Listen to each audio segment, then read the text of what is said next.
E eu gostaria de terminar.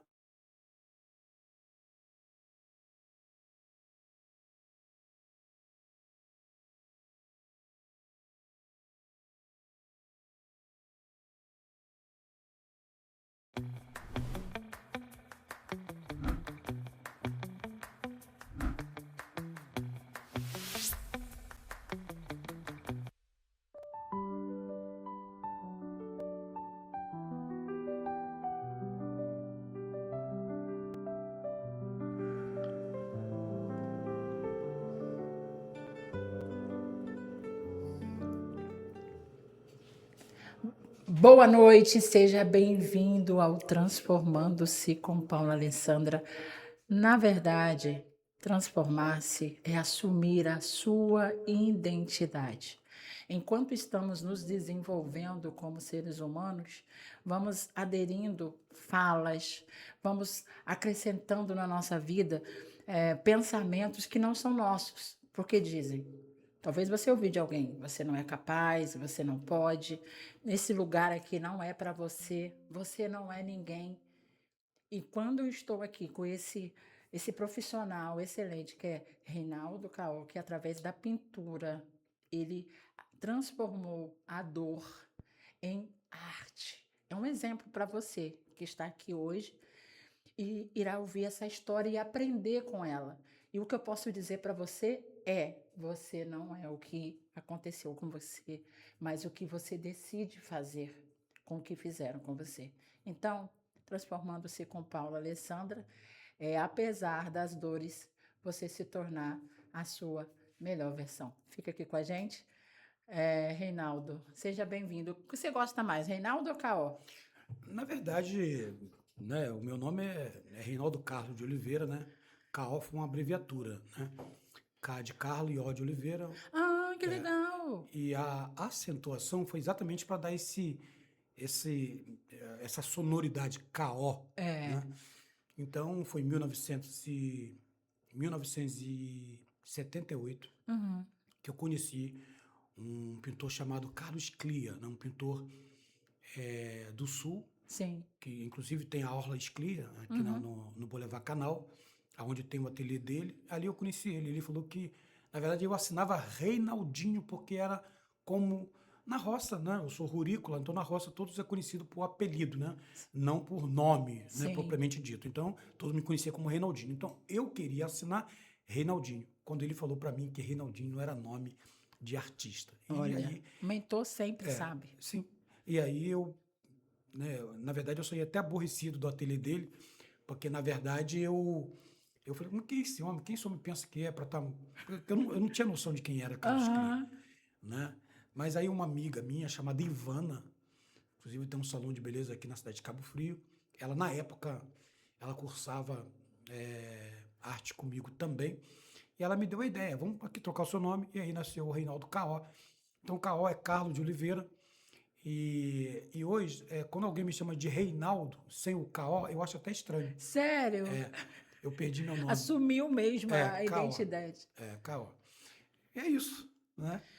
Já que estamos falando de, assim, vamos começar falando da questão da dor, da sua história, da infância, como foi o seu desenvolver para chegar em quem você é hoje. Hoje você é uma inspiração para muitas pessoas, inclusive que falam aqui que eu te conheci lá no Forte e eu me apaixonei com, assim, o apaixonar é admiração. Assim, de imediato, eu estava com o primeiro artista. Qual é o nome daquele que fica, Vareia, aquelas pessoas que ficam Sim, ali, sim. os artistas que ficam ali? Sim, é um rodízio. São vários. Aí ele falou assim: não, tem ali o gestor e me explicou mais ou menos, vai até ele. E Sim, você foi muito, muito assim, receptivo sim. e acolhedor. E a fala me chamou muita atenção, porque eu amo quem se expressa bem. E Obrigado. imediatamente você já deu atenção, se permitiu. Ah, eu vou sim no podcast. Eu falei, poxa, é uma honra para mim.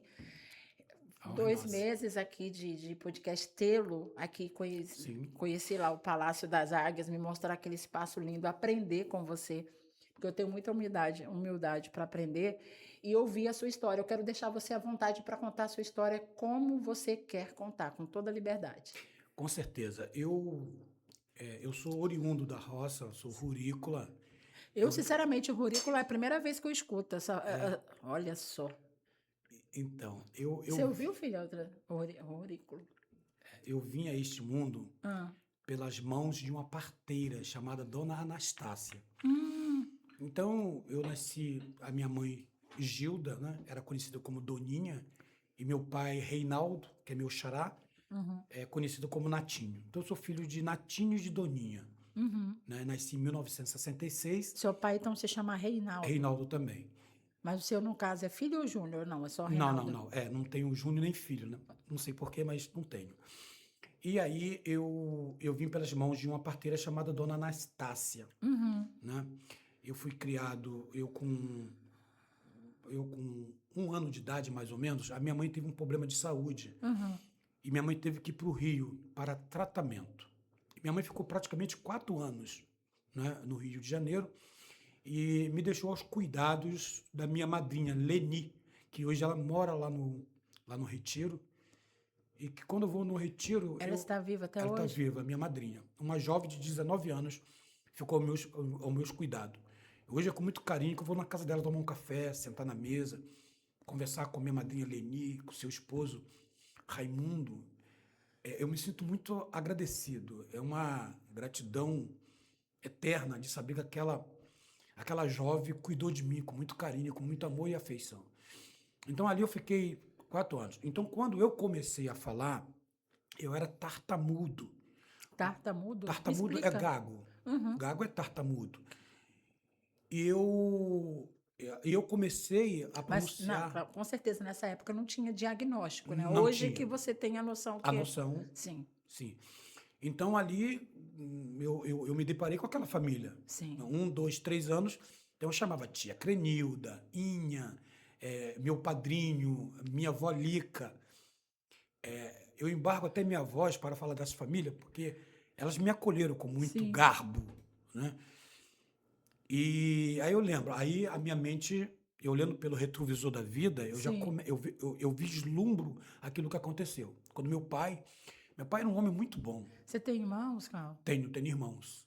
Inclusive nós fomos separados, né? Um irmão inclusive, ele fez muito sucesso nos anos 90. Ele fez parte de uma banda de pagode nos anos Seu 90. irmão?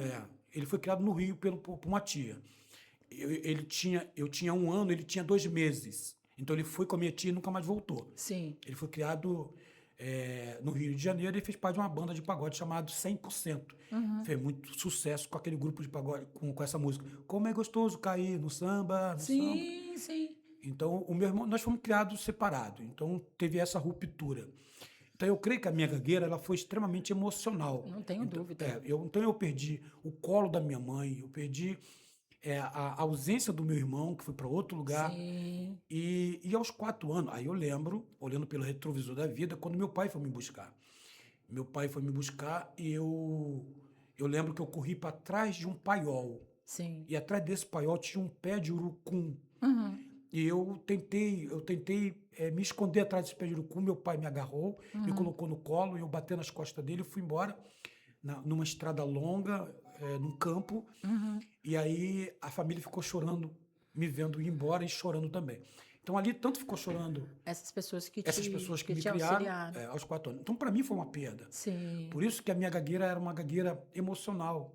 A acentuação da minha gagueira era extremamente evidente por causa das rupturas que aconteceram no meu Sim. berçário, né? Sim, que é a fase extremamente importante do Importante. desenvolvimento humano. Sem a minha mãe, sem o colo dela, sem meu pai, e criado por essa família com muito amor. Então eu sou muito. É uma gratidão. Então, residindo no Retiro, No aí Retiro. seu pai te levou para o Rio de Janeiro. Não, meu pai me trouxe, a minha mãe retorna, e minha avó tinha um sítio lá no Retiro, aonde a minha mãe morava. Meus pais fizeram uma casa de pau a pique, bambus e barro, e não tinha privada, não tinha absolutamente. Esquece essas coisas o fogão. Isso é o quê? Era 1900 e quanto, mais ou menos, sabe dizer? eu sou de 66, né? Então nos anos 70, né? 71, 72. E aí quando a nossa casa era uma casa paupérrima, né? E aí o meu avô ainda era vivo, e meu avô disse para minha avó materna, nega, pega esse menino e cria ele. Não deixe esse menino com os pais, porque meus pais brigavam muito. Foi nesse momento que eu fui morar com a minha avó, com meus 5 anos. A minha avó foi uma pessoa que eu amei, de uma profundidade enorme. Eu sinto saudade até hoje da minha avó, porque ela me criou com muito carinho, sabe? Fogão de lenha. Eu via minha avó acordar cedo, ir para a roça, capinar um pouco. Era a rotina dela. Botava o feijão no fogo e 11, 11h30 ela retornava, né? Botava o nosso almoço e ela ia pitar o seu cachimbo e ia tirar sua siesta. Uhum. Então, a minha avó que me colocou na escola com 7 anos. Quando eu chego na escola, lá no Retiro, e eu fui com medo, e minha avó pediu que uma prima chamada Assunção me levasse. E minha avó disse assim, Assunção, cuida dele. Eu fui agarrado nas barras da saia de Assunção. Assunção, a gente chamava de Assunção, né? Uhum. E eu vi a bandeira tremer luzindo no ar e os alunos enfileirados cantando o hino nacional. Então, são lembranças que eu não consigo esquecer. Eu tenho, assim, um carinho, um amor pelo meu, pelo meu vilarejo, né? Que Pelo meu lindo. lugar chamado Retiro. E ali, 7 anos, O Retiro é o distrito de Cabo Frio. não, de São Pedro da Aldeia. É. Mas a vida de todo mundo no Retiro praticamente era Cabo Frio, né? E, e aí eu, 7, 8 anos, eu lia muito. Eu aprendi a ler muito rápido. Porque não sei se você sabe, o gago, ele tem um raciocínio muito rápido. Sim, Por ele não conseguir falar, então ele raciocina rápido, sim, sim. entendeu? Então, eu lia muito e eu aprendi a ler muito cedo. Eu, de 7 para 8 anos, já lia muito. E na época, eu lia muito bolsa livro, Uhum. né? Então, eu li muito rápido, eu escrevi muito rápido. Eu tinha uma letra... Tinha, não, eu tenho uma letra bonita, né? Minha letra é desenhada. E então, como eu quase não falava em sala de aula, eu me comunicava através dos desenhos. Então, eu desenhava, né? Uma chama ardia dentro de mim. Eu preciso fazer. Uhum. E eu desenhava. Até que um dia, uma professora chamada Aparecida, ela viu os meus desenhos e ela teve uma ideia genial. Ela pediu que eu desenhasse uma moça dirigindo um carro, mas com os cabelos voaçando, Uhum. né? Hoje eu sei que esse tipo de arte chama-se arte sonora. O que é Uhum. arte sonora? É uma arte que fala, é que você sente o frescor, Uhum. você sente o vento balançar, você sente as nuvens, Sim, ainda que ela esteja imobilizada. sim. E aí eu fiz essa impregnação numa folha de papel. E ela botou este desenho para que os alunos fizessem a prova. E o aluno ali estava fazendo a prova com o meu desenho. Interpretando o desenho. O meu desenho. Então, isso me levou à minha autoestima, Sim. né? Então, aí eu tinha vontade de ir para a escola, porque eu não falava, porque, lógico que a palavra bullying ainda não existia, Não estava nomeado. mas a zombaria dos meus amiguinhos era extremamente evidente, né? Por isso que eu ficava mudo na sala de aula, eu não falava. E essa foi a minha vida, né? Eu lembro com muito carinho que a minha avó, né? Hoje eu sou viciado em trabalho. E talvez tudo isso é uma educação. Porque quando eu era pequeno, a minha avó falava para mim assim: você precisa capinar 2 pés de laranja para eu te dar um dinheiro para você tomar um refrigerante no domingo no campo de futebol ou comer uma cocada. Olha, você precisa botar água para os patos, para os porcos e a galinha. E eu ia no açude ou lagoa. Lá na roça a gente quase não falava açude, era mais lagoa. Eu ia na lagoa buscar. Eu não conseguia trazer 2 baldes, eu trazia um só e botava água para os patos, para a galinha, e ali a minha avó me dava um dinheirinho. Então foi assim que eu fui aprendendo a ganhar meu dinheiro. Eu encontrei, né, proteção nos braços e no colo da minha avó. Porém, quando eu fiz 12 anos de idade, as minhas tias que moravam na capital foram lá no Retiro dizer que ia levar ela para o Rio de Janeiro, para a capital. E eu fiquei todo bobo, porque eu pensei que eu ia morar no Rio. Imagina você, naquela época, né, dizer que morar no Rio de Janeiro Era algo era algo grandioso. grande. E eu fiquei naquela expectativa. 12 anos. E uma tia falou assim: não, mamãe, deixa ele aí. É minha avó com seus 80 anos, mas eu preciso levar ele. A minha tia: não, deixa ele aí. Ele tem pai e mãe. Só que minhas tias se esqueceram de um detalhe. Uhum. Eu não fui criado pelo meu pai nem pela minha mãe. Eu estava com a minha avó fazia 7 anos. Ela era uma De referência 5 até os 12 paterna. anos. Então eu vivi mais com a minha avó do que com meu pai e com a minha mãe. E os 4 anos que eu vivi com a minha madrinha Leni. Sim. Então aquilo foi uma ruptura muito grande. Você acredita que essas mulheres moldaram o seu caráter? Sem sombra de dúvida. Eu Que- não tenho dúvida O que você nenhuma. aprendeu com essas mulheres? Eu aprendi a ser íntegro, eu aprendi a. Eu tive tudo para dar errado na vida. Sim, Eu tive tudo para dar errado na vida. Mas dentro de mim tinha um temor de furtar, coisa que eu aprendi com a minha avó, que não se devia mexer nas coisas dos outros. Então eu cresci,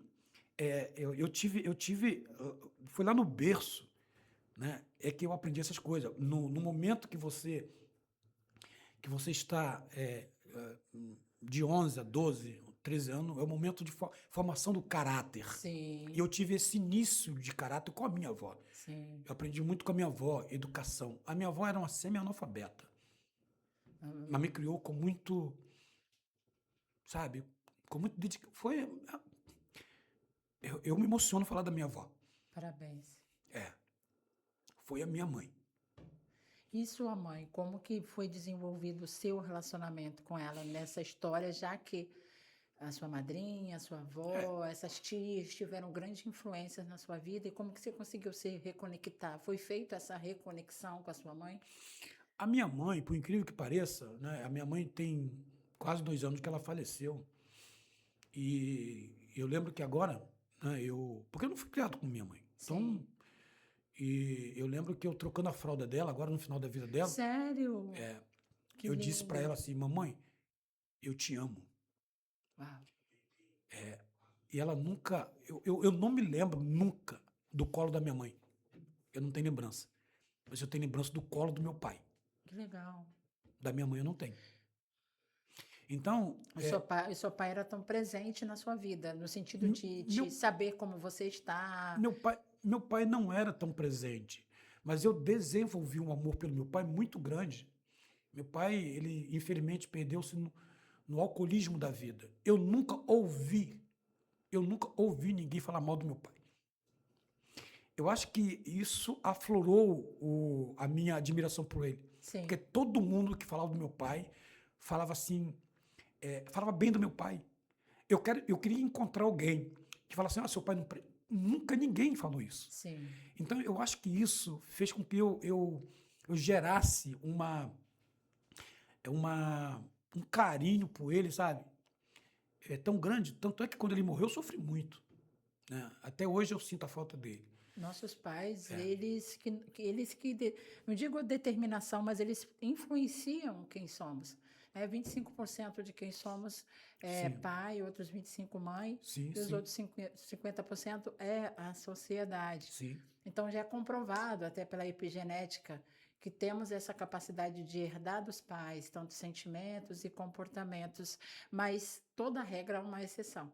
Mesmo tendo todo esse trauma na sua genética, você conseguiu driblar toda essa complexidade familiar, vivendo onde você está vivendo, nesse núcleo, ainda assim você conseguir ter essa sensibilidade, os Sim, 5 sim, sentidos sim. ativos. Eu vejo isso, Sim, sim. ouvindo a sua história, de entender essas mulheres de forma tão linda e começar assim. Tem alguém da família que é artista? Olha, esse meu irmão, né, que é músico, né? A minha irmã, que é uma excelente Irmã parte paterna ou materna? materna, a primeira filha da minha mãe, é filha da minha mãe com um português, né? A Sônia, que ela é...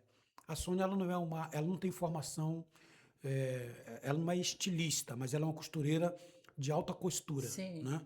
Ela tem seu ateliê no Rio de Janeiro, minha irmã é uma artista de mão cheia, assim. Sim.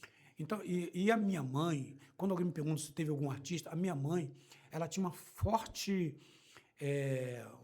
ela tinha ela era uma artesã. Artesã. Ela fazia artesanato, assim, Sim. de uma forma... Então tinha habilidade com as mãos. de uma forma, assim...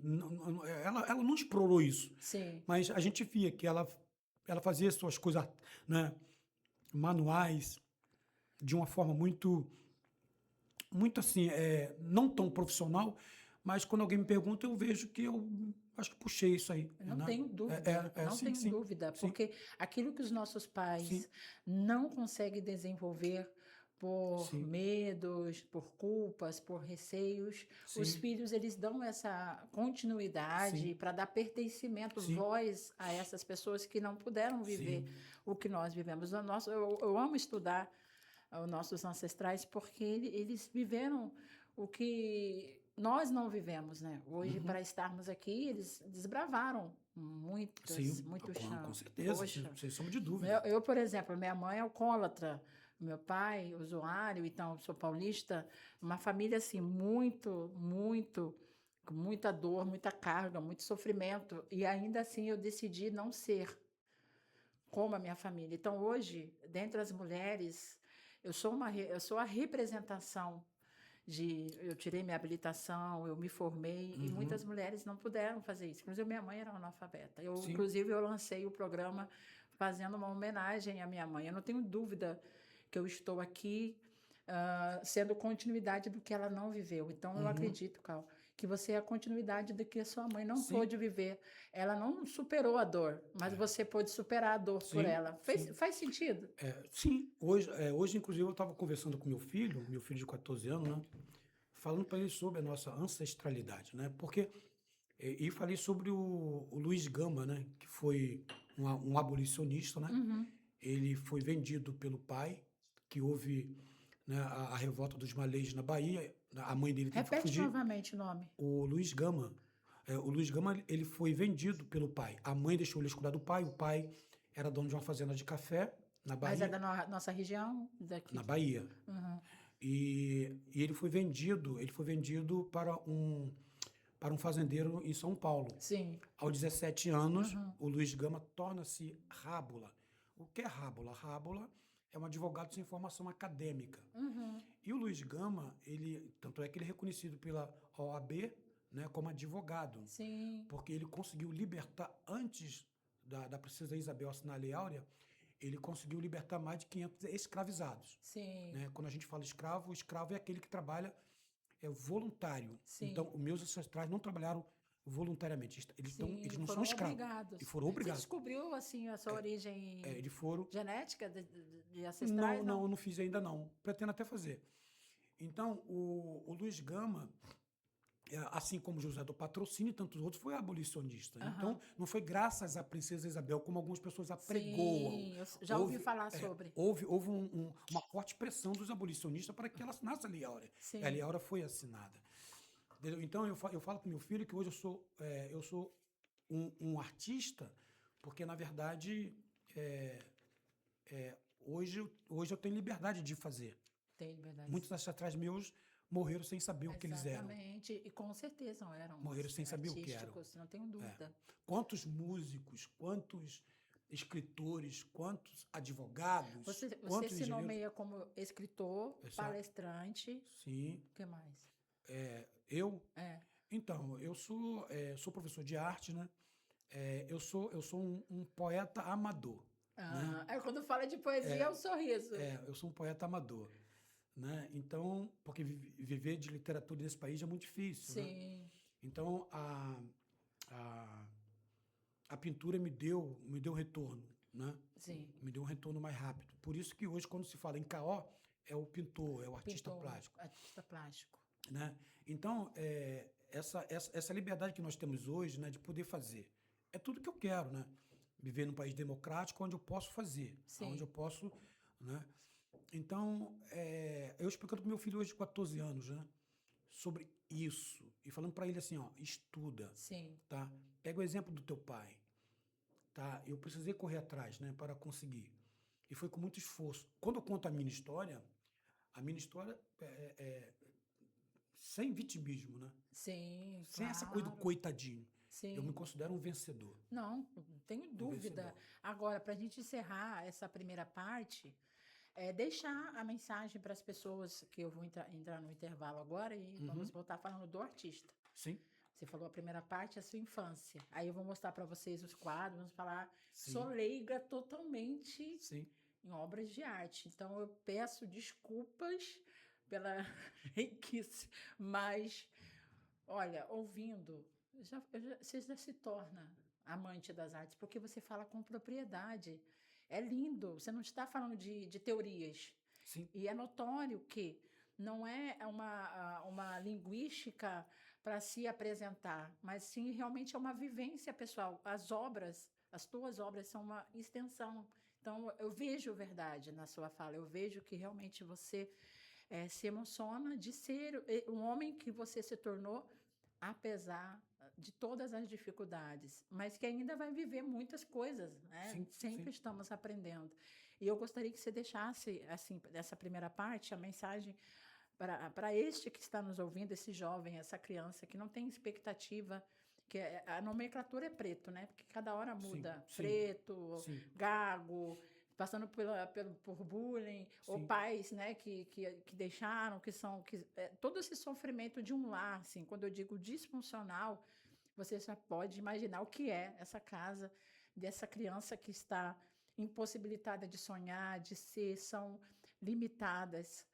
O que você diz para esse adolescente que hoje pode estar no tráfico, ou hoje está vivendo né, no alcoolismo, ou vivendo essa dor que a uhum. sociedade nomeia como vandalismo, etc, etc. O que você diz para essa geração para que venha o inspirar essa geração? Então, tem uma frase de um pastor batista americano chamado o Martin Luther King. Uau, Ele uau. disse, ele disse o seguinte, que dentro do cemitério está as maiores riquezas do mundo. Nossa, lindo.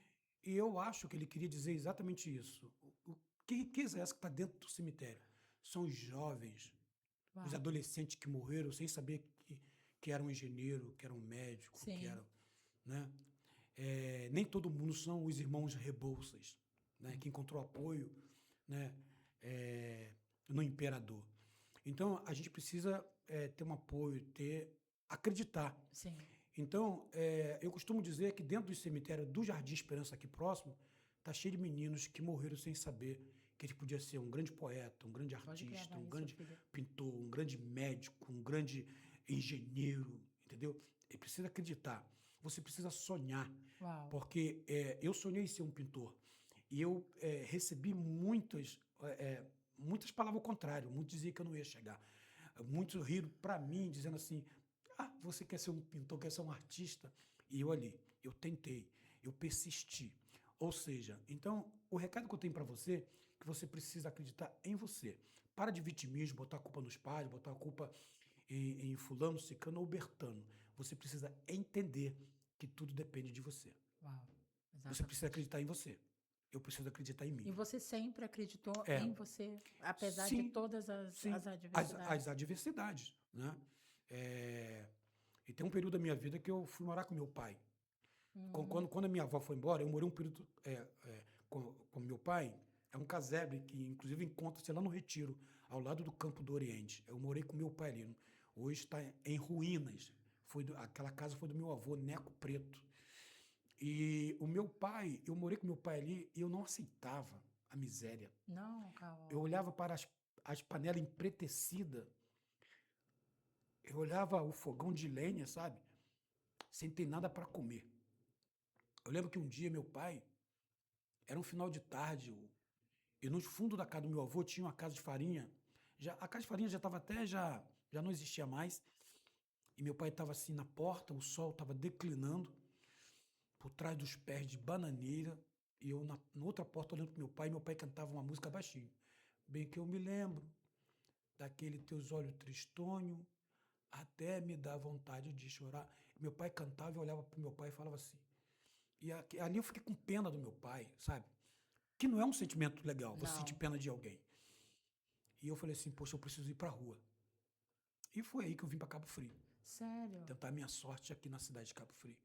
Eu dormi diversas vezes naqueles prédios de construção na beira da Praia do Forte. Sério, Muitas Cauã? vezes eu fui acordado de madrugada, né? E eu lembro que aqui saiu um ônibus daqui de Cabo Frio, 4 horas da manhã, e chegava lá na roça às 5 horas. Eu pegava esse ônibus, passava embaixo da roleta, pegava esse ônibus, porque lá no Retiro eu precisava comer alguma coisa. Eu chupava cana, chupava laranja, ia ter alguma coisa para comer. Sim. E aqui na cidade era mais difícil, né? Eu ainda criança. Então passei por tudo isso, né? Sem ter uma mesa, sem ter uma cama, Estava tá? de rua. É. Fiquei na rua durante muito tempo. Aí depois eu fui trabalhar com um conhecido da nossa família, que tinha um bar aqui no São Cristóvão, né? Um bar em frente ao Renato Azevedo, que hoje eu dou aula lá. Olha que lindo. E em frente a esse bar, eu tinha meus 13, 14 anos, ele me explorava muito, eu trabalhava de noite. Teve seu lado bom? Teve, porque eu saí da rua e eu tinha um canto para dormir. Eu dormia dentro de um quarto em cima de engradados de bebida. E eu não estudava mais. E vi os alunos tudo passar para a escola. Hoje eu dou aula nessa escola. Que lindo. Gente, Hoje eu sou professor lá. é Renato muita Azevedo. história para contar. Uma hora de podcast é pouco. Vamos para os comercial e logo após vamos entender quando. Claro que ele já existia, óbvio, mas quando se tornou notório o grande artista K.O. Você vai saber depois do comercial. Mulheres, você sabe, quando eu estou por aqui é para contar novidades. Aqui é mais uma novidade, mais uma parceria.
Deus não une pessoas, Deus une propósitos. Estou aqui em Braille personalizado, sabe por quê? Segunda-feira no RCI Transformando-se com Paulo Alessandra, estarei com história, como nasceu. A Braille personalizado com uma história de transformar a sua vida, não é isso, né? É isso mesmo, onde que eu comecei com uma tábua de carne e um estilete, hoje eu tenho a minha loja pela honra e glória do Senhor. Não perca, segunda-feira, o nosso podcast da Paula Alessandra. E vai ser transmitido aonde? No YouTube e no Instagram ao vivo, tanto na minha rede social quanto na dela. Vai ser uma live ao vivo. Então você tem que se inscrever no canal Psicoterapeuta Paula Alessandra. O que você está esperando para se inscrever? Eu quero que você fale, quero dizer para vocês que Brai, ela prepara todos os meus materiais para as edições, minhas apostilas, que eu trabalho na clínica, nas edições, aquela lembrancinha que eu vou colocar aqui para você no vídeo, que ela preparou, que as mulheres amaram. Então eu quero que você fale mais do seu material. É isso mesmo. Eu me dedico muito ao que eu faço, né? Eu sempre faço com muito amor, com muito carinho. Acho que esse é o meu diferencial. Eu não viso só números, valores, entendeu? Eu vejo que o cliente, ele mais ou menos quer, e dentro disso eu apresento o que eu posso oferecer para eles. E graças a Deus estamos aí, já fechamos 2 parcerias em 2 edições, e a 10ª tá vindo por aí, não perca, porque tem novidade também. E eu soube que essa última teve até briga aí pelos mimos. E se você não conhece meu trabalho, vem. Vou deixar aqui o Instagram dela, mas ó, correndo, vamos lá, correndo, porque você tem que se inscrever no canal Psicoterapeuta Paula Alessandra, se inscreva. Gente, isso aqui não é um quarto de bagunça, não, filha. Aqui é um quarto de sonhos, de sonhos. O que você pretende fazer? Então, aqui vai ser uma nova sala de atendimento e a gente vai... Pode pegar? Olha. Ela tá querendo meu lugar, gente. Ela não vai pegar meu lugar. Aqui vai ser uma sala de atendimento e eu pretendo trabalhar com terapia capilar também. Terapia capilar principalmente para as pessoas, né? Que eu falo assim, eu boto muita trança, assim, eu quero cuidar do meu cabelo, porque se todo lugar que vai, as pessoas, eu só quero colocar trança, não, eu quero um diferencial, eu quero cuidar do seu cabelo também, quero desenvolver ele. Toda transformação, ela começa com uma escolha, a escolha de cuidar. Assim como eu acredito que o cuidado transforma vidas, eu também acredito que aqui, em Filhos de Peu, tem tudo que transforma a vida do seu pet. Por isso que eu escolhi apresentar a Filhos de Pelo, um lugar onde você encontra tudo o que o seu melhor amigo precisa. Alimentação, medicamentos, acessórios, brinquedos, produtos de higiene e um atendimento feito por quem realmente ama os seus animais. Porque eles não são apenas um animal de estimação, eles fazem parte da nossa família. Portanto, eles merecem o melhor. Venha conhecer a Filhos de Pelos, aqui na Avenida Justiça Souza, 830 Rasa, bem pertinho do supermarket. E também com entregas gratuitas, hein, pessoal? Ó, chama aqui no WhatsApp, valeu? Toda transformação. Seja bem-vindo, gente. Então, essa nova parceria de milhões, Ana Paula, eu agradeço pela confiança, acreditar no meu trabalho, a agropecuária, Filhos de Pelos, essa promoção que estamos fazendo muito boa. Você comprando os produtos do ORP, você está concorrendo ao Wi-Fi. Então, Wi-Fi. O inglês não é meu forte. Como que é? Fala, me ajuda, Caó. Wi-Fi. Os meus micos, gente, os meus micos que me ajudam. Os meus micos me ajudam a popularizar, porque Wi-Fi. Então, você quer ganhar? Visita a loja, compra os produtos da marca ORP. E no dia 20, quando, Luísa? 27 de julho, faremos uma live ao vivo na agropecuária. Eu vou causar lá na rua, né? Vou causar lá, fazendo a live, fazendo o sorteio, vai ser algo muito bom. Então, Paula, muito obrigada por acreditar no meu trabalho e vamos juntas nessas jornadas, porque existe Transformando-se com Paula Alessandra, porque você está acreditando nesse trabalho que estamos desenvolvendo para transformar, porque só quem viver a dor, o luto e o sofrimento sabe o quanto é importante inspirar pessoas, não é isso, Caó? Ah, com certeza, sem sombra de dúvida. Caó, me fala, quando foi a virada na sua vida? Eu já quero que você fale das artes, porque artista desde a infância, Sim. Porém foi uma jornada de desenvolvimento até chegar no grande gestor do Palácio das Águias. Aliás, Rômulo, eu quero que coloque aqui só o vídeo sem áudio. Eu me senti como? Eu me senti importantíssima visitando o Palácio das Águias. Estou falando a pronúncia certa. Sim. Coloco só a imagem, lindíssimo. Eu fui tão privilegiada, porque no dia também tinha ali uma, como chama a expressão? Exposição do Willy Ferreira. Ele é pastor, né? Sim, sim. Qual igreja? Da Congregacional. Viu? Sou boa. Não sei, eu acho que sim. Fica ali na Gamboa, a igreja que ele pastoreia. Olha aqui, gente, o dia que eu visitei, pode falar, Caó, como eu te disse, eu quero você à vontade para falar. Mas, assim, eu estou tendo muitos feedbacks maravilhosos, o pessoal amou os vídeos. Como que foi a gestão? Assim, eu quero que você fale o que te dá, assim, de forma. Como foi, assim, chegar no ápice que você chegou hoje, a realização do sonho, porque tem uma trajetória, né? Tá, bem, existe todo uma fala linear. Tá. Né? Senão eu vou muito lá na frente. Sim. Tá? Para eu falar, eu tenho que primeiramente terminar meus 14 anos, Tá. Né? Até aos 17, 18, quando eu comecei a fazer aula de pintura de verdade. Depois que você saiu que você prestava serviço nesse bar. Um belo dia, né? Vale dizer isso, eu fui na casa da minha mãe procurar algo para comer. Eu estava com fome. Uhum. E quando eu entrei dentro da casa da minha mãe, ela não estava em casa. A casa era de fácil. Eu empurrei a porta, então a fechadura era taramela, né? Ou tramela, ambos estão corretos.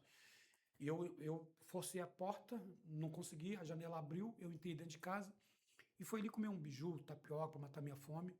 Quando chegou um primo da minha mãe dizendo que lá na roça não se fala bar, se fala barraca ou venda. Sim. Que tinha um homem que trabalhava numa fazenda dizendo Sim. que ia matar minha mãe. Uhum. Que ia colocar minha mãe amarrada no caibro e ia colocar fogo na casa com a minha mãe dentro. Sim. Que minha mãe se envolveu com um homem casado, né? E aí meus 13 para 14 anos, eu não acreditei. Eu pensei que aquilo não fosse acontecer. Sim. Continuei dentro da casa da minha mãe. Só que dali a pouco, né, eu escutei alguém forçando entrar tinha um cercado em frente à casa da minha mãe, ao qual era de bambus, Sim. e o portão era estreito. Esse Sim. homem a cavalo, tentando entrar a cavalo, e eu saí correndo, Aham. né? E eu fui na casa de um tio chamado Buca, Uhum. e ele foi me dar uma bicicleta para que eu fosse na base aeronaval de São Pedro Aldeia da parte desse homem. Eu fui. Na volta, quando eu estou retornando para o retiro, tinha o dono de um armazém chamado Seu S. Ele falou assim para mim: menino, a sua casa está pegando fogo. E aí eu não morava com a minha mãe, mas é minha mãe e meu irmão mais novo, né? Sim. O homem botou fogo na casa da minha mãe. Então ali houve uma destruição total, uma perda total, queimou Uau. tudo. Então naquele momento eu fiquei muito triste, aquilo mexeu muito comigo, né? Porque era minha mãe, Sim. né? E eu jurei vingança. Sério, Eu, é, Carl? e eu adquiri um revólver calibre 22, eu com meus 14, 15 anos. Eu tinha uma sede de vingança muito grande. Primeiro que eu era gago, então eu era Mas ridicularizado não por aconteceu muitos. nada com a sua mãe. Não, porque ela não estava em casa. Mas minha mãe sofreu muito, né? E eu sofria junto, né? Porque ela perdeu tudo, tudo, tudo. Sim. Imagino. E aí sabe, eu tinha uma sede de vingança, sabe? Eu não gostava de gente. Eu tinha pavor de gente. Por isso que eu te falo que eu tive tudo contra. Eu tive acesso a tudo, a Sim. arma, a drogas.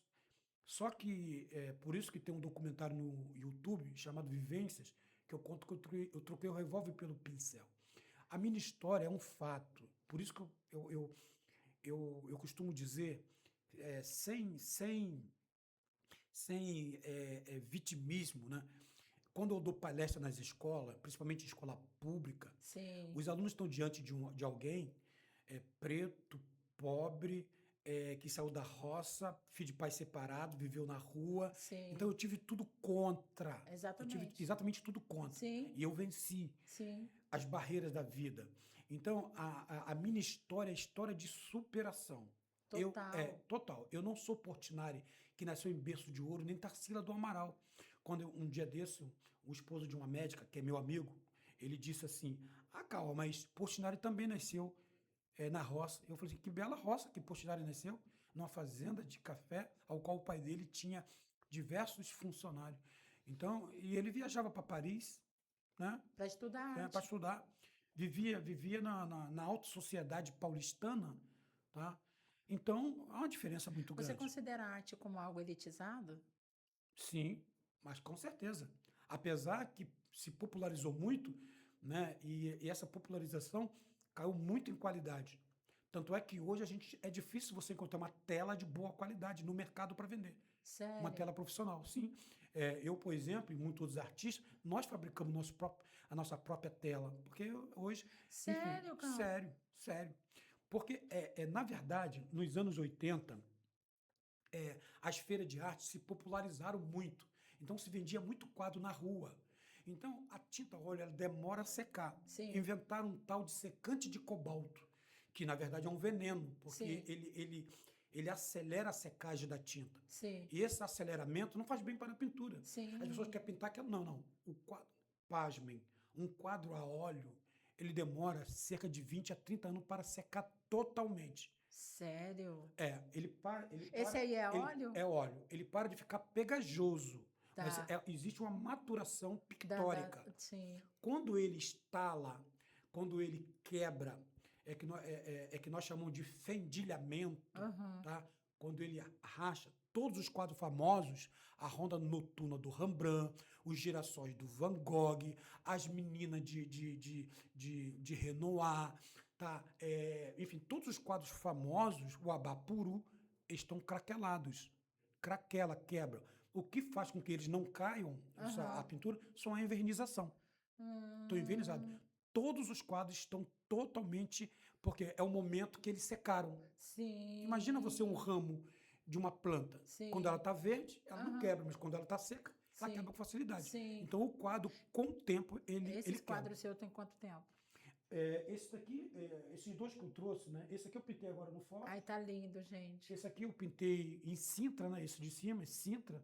Sintra. Sintra em Portugal. Eu pintei em loco. O que é pintar em loco? É você pintar no local, que é chamado também de pleyer, ou em pleno ar. Então, eu pintei lá em Sintra, numa cidade, inclusive do lado desse casario azul ali, é onde fica, aonde Dom Manuel recebeu a notícia que recebeu a carta de Pero Vaz de Caminha, que descobriram nova terra aqui no Brasil, né? E o outro quadro de baixo, né, é o Riadur. É o Riadur. Esse aqui aponta Não, para não. mim. Ali, o de cima é a cidade de Sintra, que é uma cidade bacana lá em Portugal. E esse? Esse outro é a Praia do Forte, que Praia do agora é Forte. recente, né? Quanto tempo leva para fazer uma pintura dessa? Então, quando você pinta em plein air ou em loco, a pintura tem que ser logo. Por exemplo, né? Quando eu pinto no local, eu estou pintando lá para estudar. Eu levei 4 meses na Europa, né? Eu fui para Portugal, depois França, Bélgica, Espanha e fui para depois Holanda. Eu fui para estudar. Ai, que lindo. Eu pintava praticamente todos os dias. A minha filha mora em Lisboa, ela arrumou um ateliê para mim e eu fiquei no ateliê, fiquei em Portugal uns 2 meses, depois fiquei em outros países, né? Sim. Pintando, estudando. Inclusive esse outro quadro aqui chama-se, eu pintei no Riadur, lá na França, onde eu fui estudar os tons do Claude Monet, do Renoir, do Manet, né? Do Camille Pissarro, que é um outro pintor impressionista, ao qual eu gosto muito, né? Dos pintores impressionistas que eu gosto mais é o Pissarro, Camille Pissarro. Pintores... Pintores impressionistas, de 100 anos atrás, né? Foram contemporâneos de Van Gogh. Ah, tá. Né? Van Gogh, inclusive, ele fez parte ele fez por um tempo parte dos pintores impressionistas, só que ele não aderiu ao grupo. O Van Gogh é totalmente expressionista, tá? É uma pintura de expressão, não é uma pintura impressionista. Então, Impressionista é para impressionar as pessoas que irão... o carro-chefe do impressionismo é a luminosidade, é a captação das luzes. Entendi. E isso Claude Monet, junto com seus amigos, foram para a floresta do Fontainebleau pintar. E eu estive lá, eu fui lá pintar em loco. Tá? Eu fui pintar porque tanto é que esses meus quadros riquíssimo. são cerca de 40 obras que eu produzi Lá. em 4 meses. Eu pintava todo dia em plein air. Eu ia em plein air pintar, ver os tons de acinzentados, os tons de azuis, né, que eles conseguiam. Então, esses 2 quadros que eu trouxe são quadros europeus que eu não pretendo vender. Né? São quadros que é para o meu ateliê, para o meu estudo, enfim. É isso. Me fala, você disse que trocou a arma pelo pincel. Pelo pincel. Aqui na TV não dá para colocar mais Ah, tá. Aqui nessa TV aqui, nosso cartaz. Ai, que lindo. Me fala assim. Essa é uma pintura, é o Bairro da Passagem, né? O Bairro da Passagem é o primeiro núcleo, né, urbano de Cabo Frio. Foi ali que nasceu a cidade de Cabo Frio. É conhecido o Arco do Príncipe, né? Hoje é Arcos Hotel, né? Mas mantém-se como está no quadro ou já houve uma alteração? Mudou? Não, é assim mesmo. Essa casa pertenceu à família Orleans e Bragança, por isso que é conhecida como Eu não sei Arco do Príncipe. se eu já visitei esse espaço. Hoje essa casa pertence a Magalhães Pinto, foi dono do Banco Nacional e governador de Minas Gerais. É um bairro extremamente pictórico, gosto de pintar passagem. Eu pinto a passagem desde os meus 17 anos. Né? É um bairro tombado pelo patrimônio histórico. É ali que eu me debruço sempre para fazer algumas obras. Me fala, você disse que trocou a arma pelo pincel. Então, aí eu com 15, 16 anos, eu muito ferido, muito com gosto de vingança na boca. Só que a arte falou mais alto dentro de mim. Eu me apaixonei pela arte de uma forma, foi assim, um arroubo. Sim. Sabe? Então, por isso que eu troquei o revólver pelo pincel, pelos livros. Sim. Eu queria ler. Eu li a biografia de Van Gogh com 17 anos. Né? A última página do livro, olha que eu li, eu tinha 17 anos. A última página do livro dizia assim, depois da Segunda Guerra Mundial, um crítico de arte chamado Da Stagnar disse: Van Gogh está em moda frenética. Milhares de pessoas serpenteavam do lado de fora para ver um único Van Gogh autêntico. Quantia que o genial pintor nunca sonhou numa vida feita de miséria e de centavo. Então, quando eu estava na Bélgica, precisamente em Bruxelas, eu lembrei desse livro. Imagina. E eu caminhando para Amsterdã, e no dia seguinte eu estava na cidade de Nuna, a cidade onde Van Gogh trabalhou Sim. e Van Gogh nasceu. Nasceu não, trabalhou e viveu. E inclusive, eu não trouxe a tela, mas eu pintei aonde ele teve o estúdio dele, ao lado de uma catedral, ali no centro da cidade de Ah, Nuna. imagino, deve ser magnífico, Magnífico. estar nesse ambiente. E Sim. como foi esse desenvolver até chegar hoje ao gestor do Palácio das Águias, sendo esse palestrante para jovens em escola, sendo essa representação para tantas gerações, para os seus filhos e para as gerações posteriores aí, que é o legado que você vai deixar. Sim. Então, com 17 anos, eu conheço essa pintora chamada Carlota Marsiglio, Uhum. que é uma pintora de São Paulo, paulista. Ela veio para Cabo Frio, ela recém-formada em Belas Artes, e ela funda aqui na cidade de Cabo Frio, na rua Jorge Loss, Sim, um ateliê livre. E eu fui introduzido no ateliê dela. Com ela eu aprendi, né, o beabá. Com ela eu comecei a estudar cor, tinta, sim, desenho. sim. E com ela foi a minha formação. Só que com um ano de curso intensivo, ela me convidou para eu ser monitor. Eu nem sabia o que era monitor. Então, quando eu tive minhas... Porque naquela época, um curso de desenho e pintura era caro. Imagino. Era muito caro naquela época. Então, os alunos dela eram pessoas, né, da classe média alta. Né? Eu era o intrometido ali. Né? Porque eu gostava, eu queria fazer. Então, eu trabalhava só para pagar esse curso. Trabalhava nesse bar ainda. E teve um tempo que eu não consegui mais pagar. Então, aí ela veio atrás de mim e me ofertou essa oportunidade que eu ia ser. Primeiro, ela falou que eu ia ser professor. Tomei maior susto. Porque eu tinha parado na 6ª série. Sim. E quando eu comecei a dar aula, uma aluna, que ela era filha de um empresário de Cabo Frio, eu perguntei para ela o que era uma natureza morta. Ela disse para mim, natureza morta é tudo aquilo que está fora do seu habitat natural. Eu tomei um susto, porque a menina tinha 16 anos e tinha um vocabulário muito refinado. Sim. E ali eu tomei um susto, porque se alguém me perguntasse isso, o que é uma natureza morta? A natureza morta é um quadro de fruta, de jarro. Eu ia responder de uma forma mais rústica. E quando ela respondeu assim de uma forma muito refinada, eu falei assim, eu preciso voltar a estudar. E a gagueira, nesse período ainda, Olha, porque... a gagueira era latente? Pouca, porque, na verdade, nesse mesmo período eu comecei a fazer teatro. O teatro me ajudou muito. Ah, tá explicado, senhor Caó. Me ajudou muito, muito, A muito, desenvolver muito, a fala. a desenvolver a fala. O teatro foi muito importante.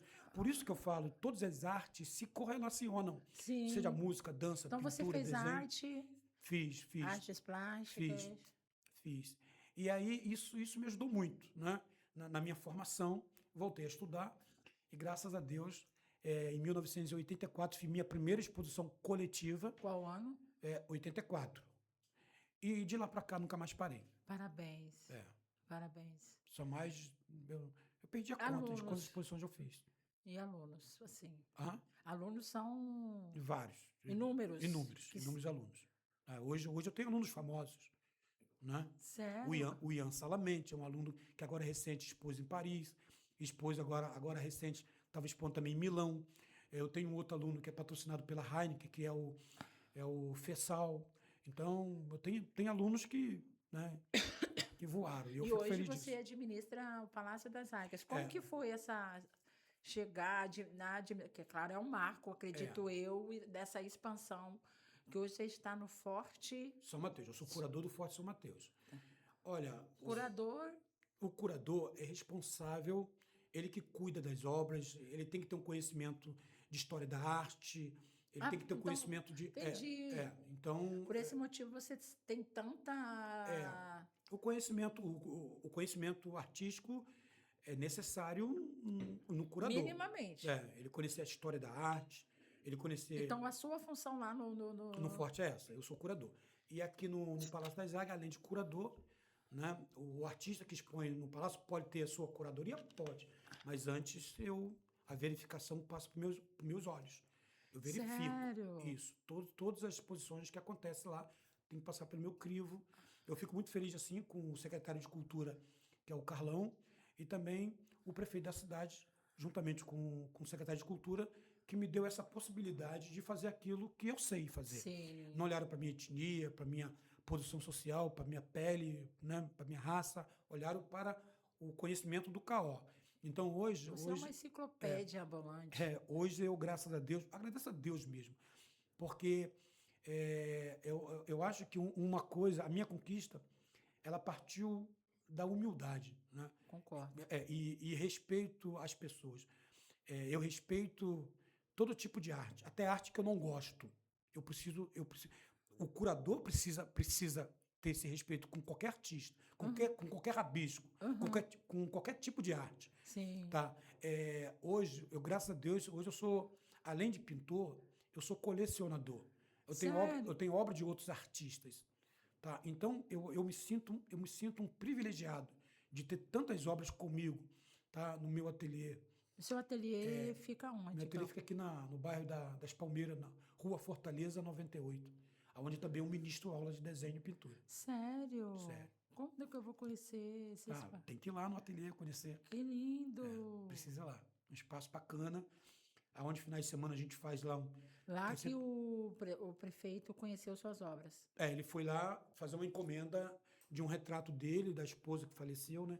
E da filhinha dele, que hoje parece que tem 15 anos. A minha, na época, acho que tinha 12. Eu retratei ele, fiz uma pintura. E foi aí que ele falou para mim, que lá no Forte, ele falou assim, ô Caó, lá no Forte, rapaz, lá tinha que ter uma exposição dos artistas da cidade. E está acontecendo. Só para você ter ideia, em janeiro passou lá 19.833 pessoas. Que assinaram o livro. Então fica aí entendido, eu subi, entendido que passou mais de 35 mil. Sim. E hoje é o equipamento mais visitado, nem eu mesmo sabia disso, tá? O Forte São Mateus. Forte São É Mateus. um equipamento de 1616, ele foi erguido, né, para proteger contra a invasão dos ingleses, franceses, né? E eu não sei se você sabe, né, em 1575 houve a primeira guerra em Cabo Frio. Não. Um português chamado Antônio de Salema, ele conclui a universidade em Coimbra. Então, após concluir a universidade em Coimbra, ele é nomeado governador do Rio de Janeiro. E esse bárbaro chamado Antônio de Salema, tanto é que aqui viviam os tupinambás. As pessoas falam tamoio significa a voz, ou os mais velhos. Sim. Não quer dizer que não houve tamoios. Sim. Né? Mas quem vivia aqui eram os tupinambás, desde o litoral de São Paulo, que vivia aqui. E foram todos dizimados. Repete novamente. Antônio de Salema, ele matou todos os tupinambás, que aqui os guerreiros... Tupinambás, os indígenas. Na verdade, a palavra índio é pejorativo. Sério? Na semântica da palavra, índio significa indigente. Tá? Verdade. Por isso, o nome parece igual, índio e indígena. Sim. Mas indígenas são os que são da terra. Por isso que nós chamamos os ETs de alienígena. Sim. Porque na raiz etimológica, alienígena significa os que vêm de fora. Exatamente. Então aqui nunca teve índio, aqui teve indígena. Indígena. Então, para diminuir o povo que estava aqui, são índio, uma cambada de índio. Durante muito tempo, a gente por ignorância, que coisa. Uma cambada de índio. Quando, na verdade, até os europeus aprenderam muito com os indígenas, porque em termos de limpeza, primeiro, os indígenas não defecam nos rios, não urinam, eles respeitam. Sim. As mulheres indígenas são muito bem perfumadas, elas trazem isso da mata. Sim, sim. Então, quando fala assim, é coisa de índio, isso é pejorativo demais. Então, total, é ignorância. Por favor, pelo amor de Como Deus. Como que é o nome, a nomenclatura correta? Indígena. Assim como as pessoas falam assim, escravo. Não, tupinambás. Era o povo que vivia aqui. Tupinambás. Sabiam, gente? E foram todos dizimados. Vocês já ouviram falar sobre isso? Pode pesquisar. Tudo. Inclusive os guerreiros que se renderam foram todos mortos, crianças, jovens e idosos. Tá? E aí eles tomaram conta... Tem fotos, imagens... Aí eles tomaram conta dessa região. Tem um historiador, inclusive, que trabalha comigo, que dá aula no Renato Azevedo, a Cioli Júnior, ele é perfeito, eu aprendi ele- muito com ele. Ele ensina isso Sim, ele ensina perfeitamente. perfeitamente. Tem A escritos, Cioli Júnior. imagem, tudo. Sim, sim. O povo tem que saber isso. Tem que saber disso. Então, sim, sim. Então, lá no Forte São Mateus, nós temos aonde era a sala do comandante, Aham. onde era uma sala restrita, que não entrava ninguém, a cozinha e a sala dos soldados, e o calabouço, que, na verdade, segundo o historiador, era prisão onde prendia-se os corsários. O que é corsário? Corsário são comandantes de outra nação que vinha com o objetivo, o intuito da invasão. Sim. Né? E piratas eram presos ali. E segundo uma outra corrente, ali também serviu como armazenamento de água potável. Sim. Tá? Então, é um equipamento Está cheio de disponível ao história. público essa Sim. região? Nós estamos lá falando, a gente divulga. Não, essa parte baixa que você falou. Sim, não, inclusive, o secretário de Cultura, Carlão, o Carlos Ernesto, porque estava. Não havia visitação. Agora nós estamos Isso. preparando. Eu já né, vou querer conhecer. para os visitantes poderem ir lá no Alçapão para conhecer. Uau, eu no quero que você calabouço. fale das suas obras. Você disse que quer terminar falando sobre poema. Sim, é a história da Ai, minha vida, né? A história da minha vida. Tá? Fala um pouco mais dessas obras. Falou de todas? Eu não Essa falei dessa aqui? aqui, né? Essa aqui eu não falei, a outra apareceu. Essa ali, dali você falou. Essa aqui que eu Aquela não ali é o falei. forte. Esse aqui, né? Eu posso segurar? Pode. O que eu faço, Rômulo? Eu seguro essa aqui? Essa foi pintada, esse quadro foi pintado numa cidade chamada Bayonne, no sudoeste da França. Esse aí é o Rio Adour, né? Esse aqui? É o Rio Adour, o Rio Adour, aonde eu pintando em loco, né? Esses transeuntes que estão passando aí, né, os franceses, eu fiquei assim Que impressionado. lugar que é esse? É Bayonne, Bayonne. Bayonne, Bayonne. é, Ai, tô amando, eu tô... Bayonne. Inclusive, lá eu fiquei hospedado na casa de um amigo meu chamado Júnior Damasceno, que é um pastor batista, onde a família dele, um beijo, um abraço no seu coração, me deu essa oportunidade, inclusive dando Mas palestra. a técnica é muito parecida com essa É, daí, né? a Tem técnica uma- impressionista. Tem Sim. um pouco de... No caso, ela é clean, essa pronúncia correta? Porque aqui são cores vivas. Aqui são cores, mas é por causa dos... É por causa do ambiente lá. Tá? As cores, aí as cores francesas, Entendi. né? Ai, quanta alegria, É. você tá aqui, As cores francesas. seus neurônios estão pulando É. dentro de você, não tá não? Sim. Inclusive, Ele falou sim, você falou sim. ó. o Júnior Damasceno, que é o meu amigo, um pastor batista, Sim. ele foi meu intérprete lá na França, a filha dele também, nas palestras que eu fiz lá, né? Fiz também workshop em Portugal, né? A outra tá aí, né? Não, não, foram todas mostradas. Foram, Sim, foram. E Eu acho que eu vi um outro. Ah, tá, esse o daí. de cima foi Ah, mostrado. Aí isso é Portugal, o de cima. Tá, Então, Paulo. Paula, eu tive toda essa oportunidade na vida, sabe? De estudar, de correr atrás. Ai, né? eu ficaria horas e horas e horas e horas te ouvindo. Então, eu com 22 anos, eu tive uma doença. Eu fiquei entre a vida e a morte. Eu tive derrame pulmonar, gonorreia e tuberculose. Eu fui desenganado pelos médicos. Os médicos acharam que eu era portador do HIV. Sim. E naquela época levava cerca de 15 dias para chegar o exame. O exame era feito no Rio, para a gente saber o resultado. Sofri muito, sabe? Eu lembro que a funerária entrou dentro do hospital para me buscar, tá? Então, eu costumo dizer que nessa época eu morri. Sim. Eu morri para o mundo, né? Meus olhos foram abertos para a vida. Então, hoje eu agradeço muito a Deus, tá? De ter tido todas essas oportunidades, tá? Eu abracei as oportunidades que foi Sim, claro. apareceu. E aí eu lembro que eu fui para o Rio, né? Com 22, 23 anos, fui para casa da minha irmã, Sônia. Um abraço, Sônia. As filhas dela, minhas duas sobrinhas que estão grávidas, a Eduarda e a outra. Oh, meu Deus, não posso esquecer o nome da minha sobrinha, não. Nossa, esse quadro é lindíssimo. Muito lindo. Obrigado. Esse aqui, ó, aquele ali, repete novamente, esse de cima. Esse aqui. de cima é a cidade de Sintra, Portugal. Sintra. Portugal. Nossa, é lindo. Então, você fez exatamente como... Sim, estudei. Quando você vai pintar em loco, eu vou lá para buscar os tons que eu estou vendo. Entendi. Entendeu?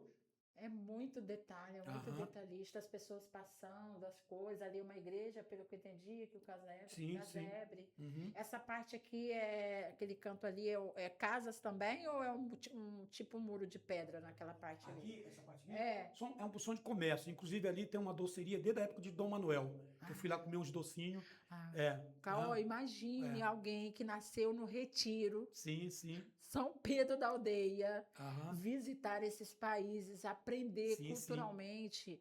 Quem tem o privilégio de viajar fora do Brasil aprende É verdade. muito. Sim, Uma sim. coisa é você Sim, ler sim. as obras Sim, e sim. outra é realmente pisar Sim, onde essa pessoa que te inspira pisou. sim, sim. É uma mentoria nassa. Então, Eu não posso esquecer de falar o nome da minha outra sobrinha, que eu falei só de uma, né? fala, A fala. Duda, a Natália, né? Que estão grávida. E eu vou ser tio-avô, né? Natália, linda. Ela também é artista? Não, é sobrinha, Natália e Duda. Natália e Duda, beijo. As duas estão grávidas. Eu sou privilegiada de ter o seu tio aqui hoje, dando assim aula de cultura, de arte, linguística. Gente, é muito lindo. Deixa eu te falar, Carol. Você disse que vai falar poesia. Sim. Tem mais alguma arte que você quer apresentar aqui? Algo que você quer pontuar para finalizarmos? Não, eu gostaria que, né, que as pessoas me acompanhassem pelo Instagram, né? Reinaldo KO sem o acento, né? Tudo minúsculo, Reinaldo KO sem o acento. Arroba Reinaldo KO com C, Carlos de Sim. Oliveira. Sem ter o acento. O acento é para uma sonorização, mas para você me acompanhar na rede. E meu telefone, posso deixar aqui? Claro, deve. 22, é o WhatsApp, né? Eu atendo muito, uso muito o WhatsApp. 22 99 857 6001. Pode repetir. 22 99 857 6001. E aí, E para finalizar, eu fui para casa da minha irmã no Rio, para sim, tirar uma parte do meu pulmão afetado. sim, E aí eu fiquei um ano no Rio. E eu falei assim para Deus, eu preciso voltar sim, para Cabo Frio. Então, tudo que está acontecendo comigo, eu como gestor do Palácio das Águias, que é a sim. primeira galeria não privada de arte em Cabo É Frio. importante falar Sim, sobre. sim, sim. É um prédio do século XIX, né? Arquitetura francesa, né? Ali É na rua Érico lindíssimo, Coelho. Lindo, lindíssimo. lindo. Eu É uma estive. galeria de arte para os artistas, né? Não só da cidade, mas da região. Né? E para você fazer exposição, inclusive a agenda de 2027 já foi aberta, é só mandar, né, Isso que eu ia te só mandar perguntar. o e-mail para o Palácio, né? Mandar o e-mail para o Palácio e aí e mandar o seu projeto, e aí Pra- passa pelo meu crivo, né? O meu olhar, né? De curador, Claro. né? E tem E é isso, experiência, é isso, muita experiência. é isso. Como se trata de transformando-se, e o tema é transformando a dor em arte, antes de falar do poema, deixe essa mensagem de transformação para todos que terão acesso a essa mensagem de transformação que você propaga de uma forma lindíssima. Você realmente é a extensão das suas obras. Eu me sinto assim extremamente honrada Obrigado. de ter acesso a você, de ter te conhecido e falar, gente. Ele é extremamente acessível. Você manda mensagem, ele Então, já dá boa tarde. Ele é um artista acessível. É complexo porque ter obras como estas e viajar em alguns lugares fora do Brasil e ter tanto conhecimento, acesso à cultura, acesso a tantas vidas, isso torna o homem arrogante, mas através da experiência entre a vida e a morte que você viveu, com certeza trouxe essa questão humana, sim, humanitária em você, que faz com que você realmente tenha empatia. Então, eu sou grata por estar aqui, por aceitar o meu convite, é uma honra te ouvir. E qual a mensagem de transformação que você deixa para todas essas pessoas que nos ouvem e continuarão nos ouvindo pelo YouTube? então, eu tive agora recente com a atriz brasileira, a Roberta Rodrigues, atriz global, inclusive fez Cidade de Deus e tantas novelas na Globo, e ela falando para mim assim, volta a fazer teatro, né? Porque eu contei para ela que eu, né, era extremamente gago, que o teatro me ajudou muito. Ela, inclusive, ela veio do Nós do Morro, né? E a mensagem que eu tenho é para você fazer arte. Escreva, dance, cante, pule, pinte, né? Esculpe, porque a arte, todas as artes se correlacionam. Sim. Tá? Esquece um pouco o celular. Tá? Dance, cante. Tá? Eu vejo tantas pessoas que fazem a poesia e engavetam. Sim. As pessoas precisam ouvir. Então, a arte, para mim, foi uma mola impulsora. Sim. Da janela dos céus, Deus olhava para mim. E essa ferramenta fortíssima. Eu costumo dizer que a arte é uma ferramenta poderosíssima. É uma bomba atômica. Sim. Sabe? Então, ela me aculturou, ela me deu sensibilidade. Porque todo ser humano tem sensibilidade. Uns têm mais, outros têm menos. Mas a arte ajuda você a aflorar. Sim. Sabe? Então, quando você faz arte, você tem a sensibilidade aflorada. Sim. É como um poeta dentro de um trem. Ele capta com muita naturalidade uma palavra. Sim. Ele está atento. Um Sim. compositor, ele está atento a alguma coisa. A arte salva. A arte salva. Então, faça arte. É isso. Esqueçam as drogas, tá? Abrace a arte, porque é ela. E eu contei que quando os médicos me proibiram de pintar, que eu fiquei entre a vida e a morte, eu comecei a escrever. Eu escrevi alucinadamente. Eu comecei a escrever. Eu lembro que um dia, né, eu participava de um grupo de teatro, e eu fui para o Rio. E eu estava ensaiando uma peça. Esse rapaz, o ator principal, ele falava muito de mim para todo mundo. Ele começou a namorar uma jovem. Uma jovem, ele falava muito de mim. E naquela época não tinha celular, então era carta. Eu recebia carta no Rio, na casa da minha irmã. E o pessoal do teatro fizeram as apresentações sem a minha presença. Aí um belo dia fizeram uma festinha para me recepcionar, um ano depois. Só que quando eu chego na festinha que eles programaram para mim, tinha uma menina morena, com os olhos meio rasgadinhos, parecendo uma japonesa. Ela me deu um sorriso que eu pensei assim, meu Deus, que garota linda. E eu pensei, porque eu nunca fui volúvel, mas eu me apaixonava com muita facilidade porque eu sentia falta de um colo, de uma presença feminina. Faz total sentido. E aí, quando essa menina abriu aquele sorriso para mim, eu falei assim, meu Deus, não é possível. Essa menina tá afim de mim, meu Deus. Só que ela não estava afim de mim. Ela era namorada do ator principal. Uhum. Ele, de tanto falar de mim, ela já me conhecia só de ouvir falar. Sim. Então, ela olhou para mim assim e eu fiquei encantado. Só que depois eu soube que ela era namorada do meu amigo. Um ano depois, ele se separa dela e a gente tinha um ateliê ali no centro, aqui, ali em frente à igreja católica, ali no centro. Era um ateliê coletivo ali, vários artistas. Eu ali no meio dos artistas, ali pintando. Ela apareceu chorosa, dizendo que ia embora para Minas Gerais, precisamente para a cidade de Contagem. Eu falei assim, mas por que tu vai embora? Eu falei assim, porque o teu amigo me sacaneou. Eu amava ele e estou indo embora. Aí nós nos abraçamos, nos despedimos. Aí eu escrevi um poema que diz assim: te conheci formosa e bela, fui numa festa e não sabia quem tu eras. Fui impulsionada a falar contigo e soube que tu eras namorada de um grande amigo. Mas ao ver-te pela segunda vez, eu soube seu nome. Recebi um sorriso e me senti um outro homem. Foi um sorriso meigo, um sorriso não fingido. Meu coração ficou aos pulos, notei que eu era correspondido. Comigo eu tinha um sentimento, cheguei ao ponto de revelar. Sutilmente fui-me embora para as coisas não complicar. Chegou o final de ano, notei-o por engano. Fiquei amigo teu, e dele tu falava com emoção. Eu sabia que meu amigo era o eleito do teu coração. Hoje você partiu, uma lágrima de mim caiu. Eu estava no ateliê, pintando não sei o quê, lágrimas rolaram pela minha face ao lembrar-me de você. Uau. Eu comecei a escrever alucinadamente. Então eu tenho um livro não publicado ainda que eu vou publicar. E essas poesias que eu escrevi nos anos 80, né, estão comigo. E eu gostaria de falar agora a poesia da minha vida para finalizar. Claro, que, na verdade, a poesia Minha Vida, eu escrevi no Rio e falei assim, Senhor, eu quero voltar para Cabo Frio, me leva de volta para minha cidade. Então, tudo que está acontecendo comigo hoje, eu demorei anos.